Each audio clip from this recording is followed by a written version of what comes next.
Assalamualaikum warahmatullahi wabarakatuh. Salam equilibrium hidup harus sejahtera lahir batin dunia akhirat. Siswa sekalian yang saya banggakan, pada kesempatan ini kita lanjutkan materi tentang elastisitas permintaan dan elastisitas penawaran. Tentu sebelumnya sudah kita membahas tentang teori permintaan, penawaran, serta harga keseimbangan. Kemudian sudah juga kita bahas tentang fungsi permintaan dan fungsi penawaran. Pada materi yang kita pelajari kali ini masih terkait dengan permintaan dan penawaran, tetapi kita membahas tentang elastisitas permintaan dan elastisitas penawaran. Pada kali ini tujuan pembelajaran adalah mendeskripsikan elastisitas permintaan, elastisitas penawaran, dan jenis-jenis elastisitas itu.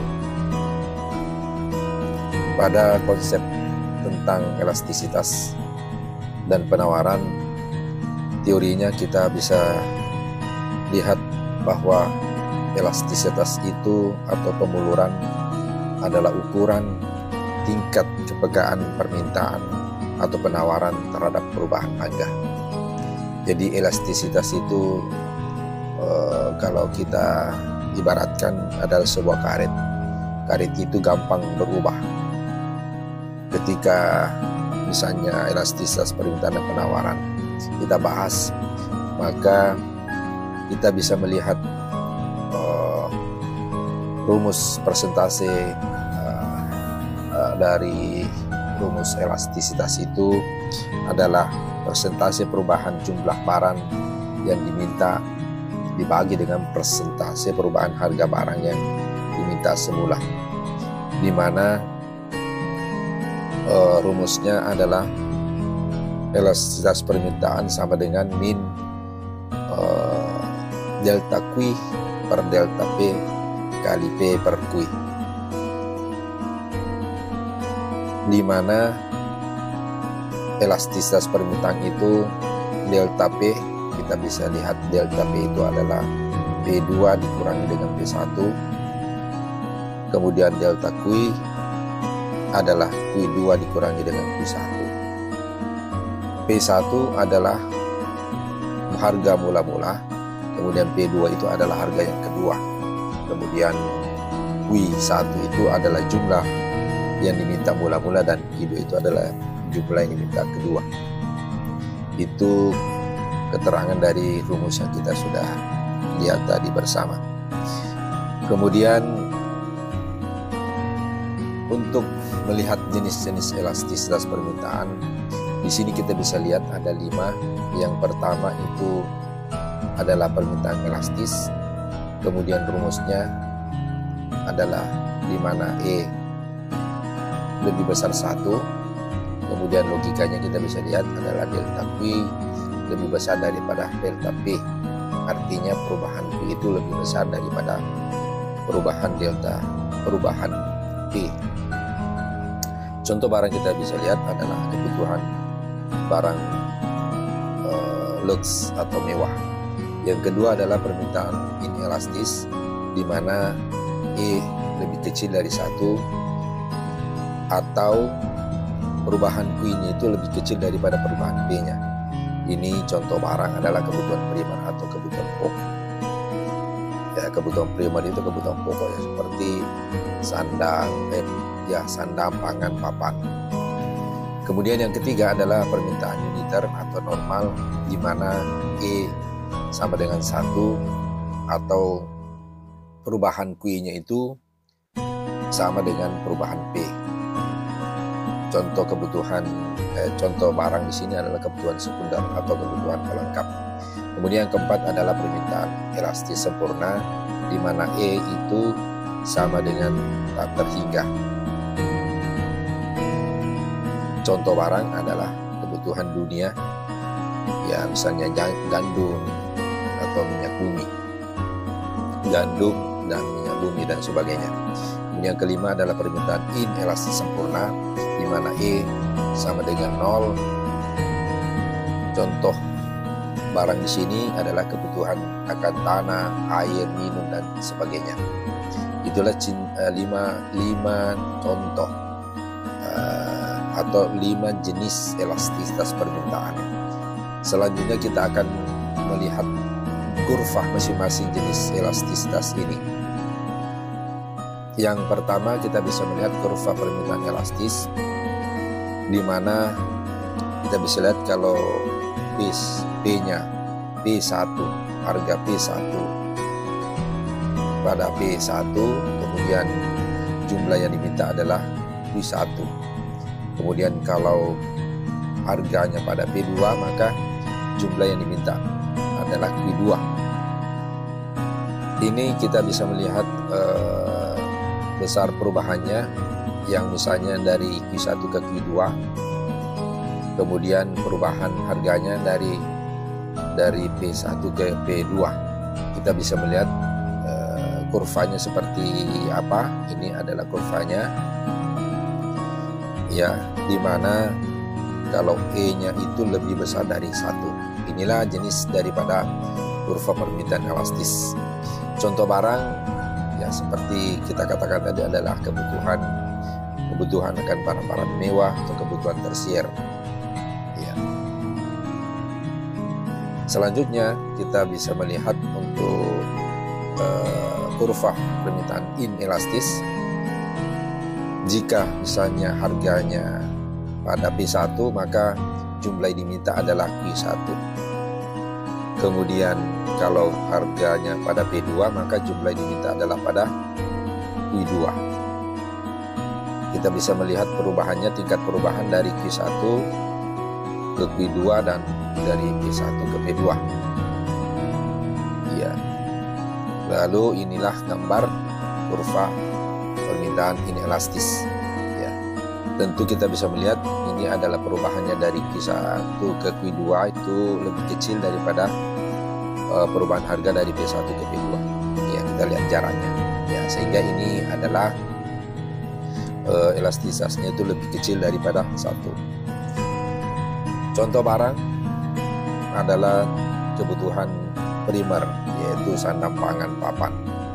Itulah contoh barang daripada inelastis.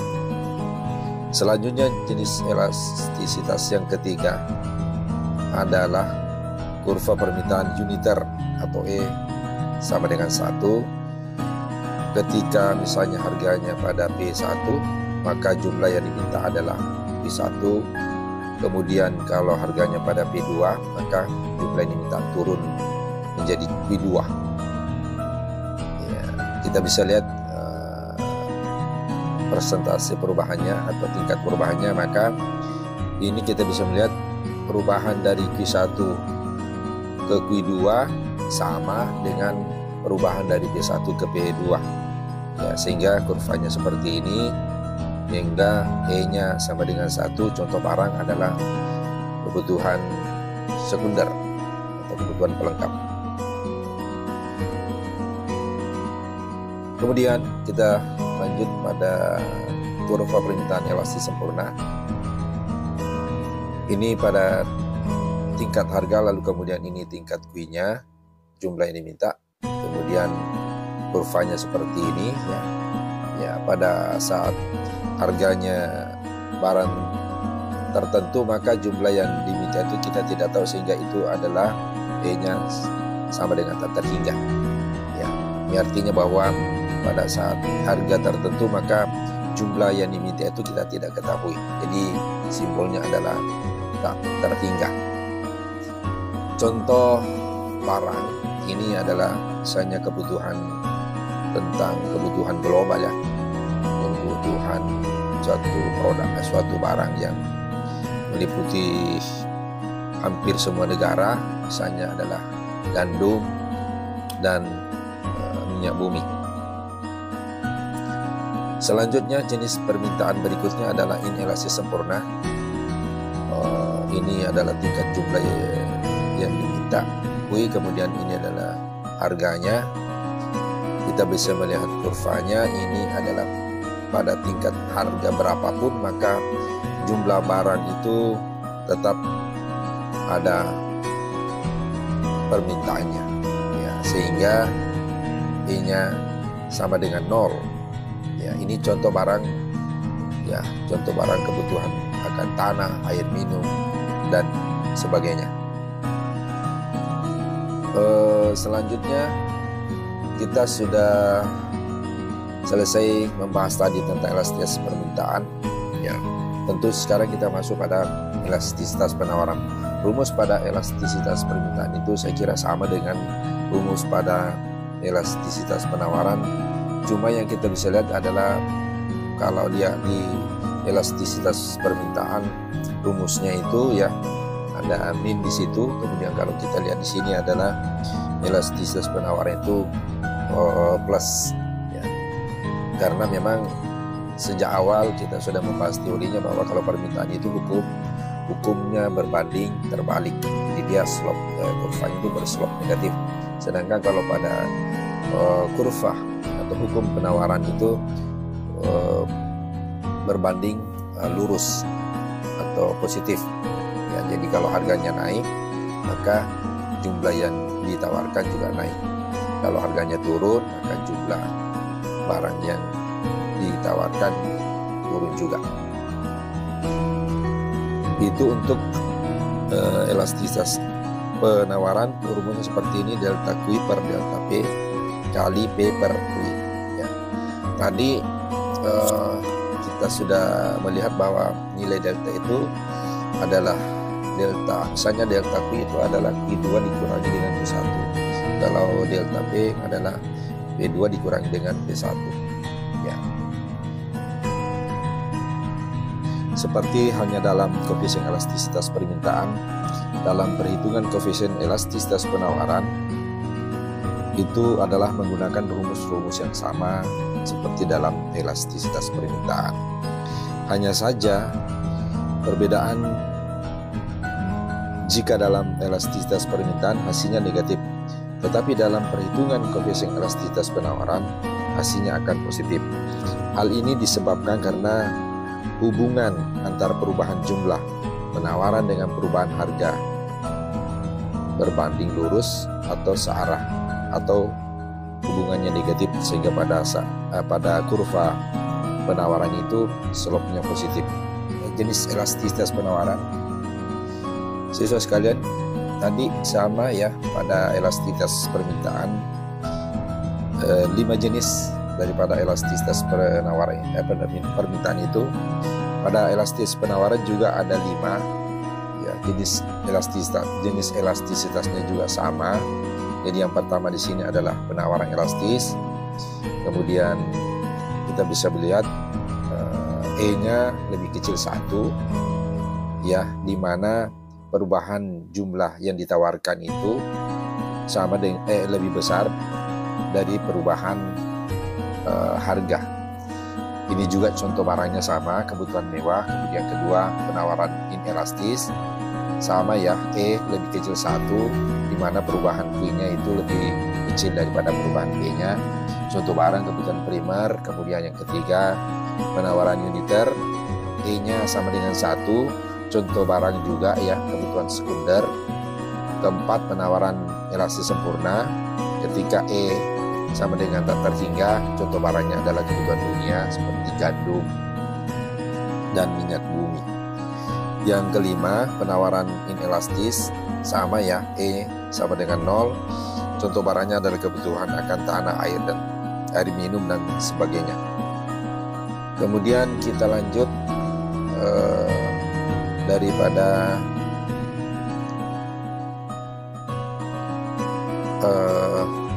teori daripada penawaran itu ya, tadi bila elastisitas penawarannya lebih besar 1 berarti dia termasuk elastis.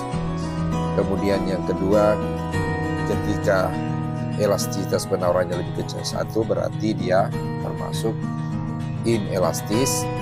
Kemudian yang ketiga, ketika elastisitas penawarannya sama dengan 1 berarti dia termasuk uniter. Yang keempat adalah ketika elastisitasnya sama dengan tak terhingga, itu disebut dengan elastis sempurna. Kemudian yang kelima, bila elastisitasnya sama dengan 0, berarti ini disebut inelastis sempurna.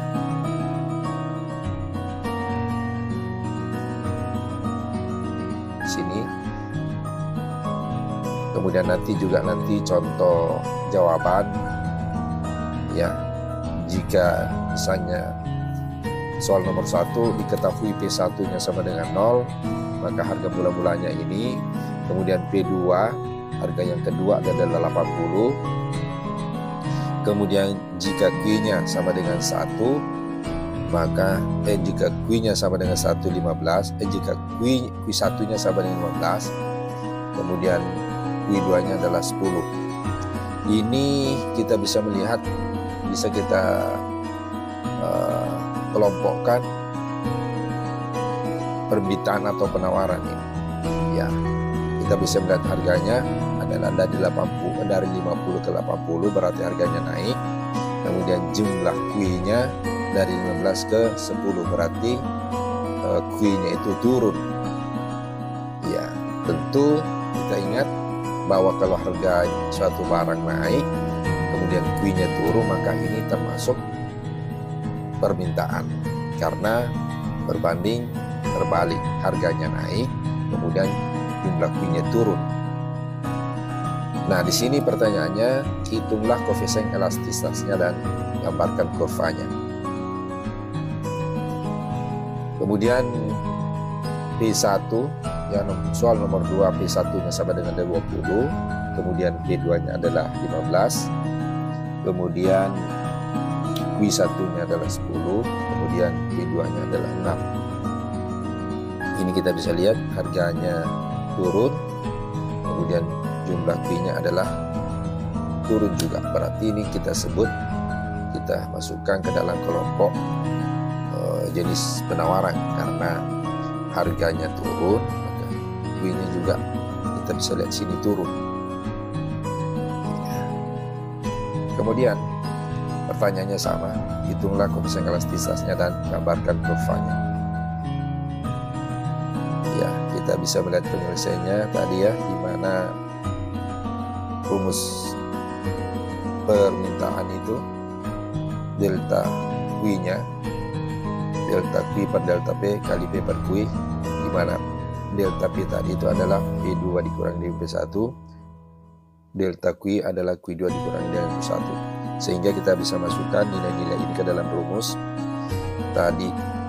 Berarti 10 dikurangi dengan 15 per 80 dikurangi dengan 50 kali 50 per 15. Ya, nilai-nilai itu dari perubahan harga tadi, ya, perubahan harga dari misalnya delta Q, ya, berarti Q2 dikurangi dengan Q1. Q2-nya tadi berapa? Q2-nya adalah 10, Q1-nya adalah 15. Kemudian delta P-nya berarti P2 dikurangi dengan P1, berarti P2-nya adalah 80, kemudian P1-nya adalah 50, kemudian kali P per Q, P1-nya adalah 50, kemudian Q1-nya adalah 15. Sehingga ini 10 dikurangi dengan 15, min 5, ya, min 5, kemudian 80 dikurangi dengan 50, 30, dikali 50 per 15, sehingga min 5 ini ketemu dengan min, berarti dia plus, ya, min 5 dikali dengan 50 berarti 250, 30 dikali 15 adalah 450, sehingga hasilnya elastisitasnya itu adalah 0,55. 0,55 itu adalah lebih kecil daripada 1, sehingga ini kita bisa lihat, ya, ini kita bisa lihat berarti 0,55 lebih kecil dari 1, ya. Jadi ini termasuk kurva permintaan inelastis. Kurvanya ini kita bisa lihat perubahan Q-nya itu lebih kecil daripada perubahan B-nya. Sehingga ini kita bisa lihat contoh barangnya itu adalah kebutuhan primer pada permintaan inelastis.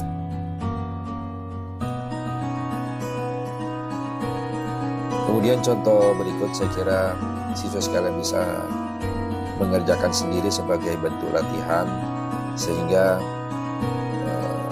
materi tentang elastisitas ini dapat lebih dipahami dengan banyak melakukan latihan soal. Sama tadi ya, ada diketahui, kemudian pertanyaannya hitunglah koefisien elastisitasnya dan gambarkan kurvanya, kemudian begitu juga dengan nomor 5. Pertanyaannya sama saya kira. Jadi dalam soal-soal perhitungan itu memang harus lebih banyak latihan sehingga kita lebih banyak memahami materi tentang elastisitas ini. Saya kira demikian siswa sekalian yang saya banggakan. Atas perhatiannya saya mengucapkan banyak terima kasih. Semoga apa yang dipelajari selama ini lebih